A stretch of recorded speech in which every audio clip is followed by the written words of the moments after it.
आगा सिराज दुरानी की मुश्किलात में मजीद इजाफा। सिंध हाई कोर्ट ने स्पीकर सिंध असम्बली की अदम पेशी पर अबूरी जमानत मनसूख कर दी।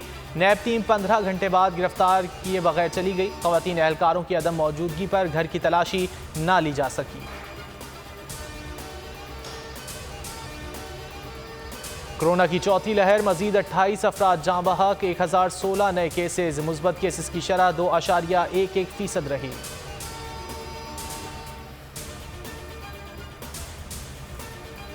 कौमी असम्बली का इजलास आज दोपहर 3 बजे होगा। अहम बिल्स कानून साजी के लिए पेश किए जाएंगे। नैब तरमीमी ऑर्डिनेंस भी पार्लियामेंट में पेश किए जाने का इम्कान। 14 निकाती एजेंडा जारी।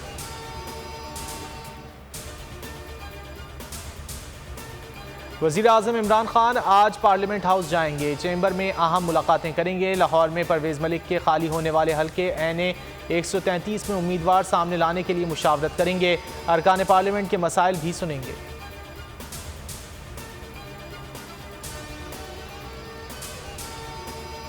ग्रीन लाइन मंसूबा, मजीद 40 बसें आज कराची पहुंचेंगी। तादाद 80 हो जाएगी। चीनी जहाज सुबह 11:30 बजे बंदरगाह पर लंगर अंदाज होगा।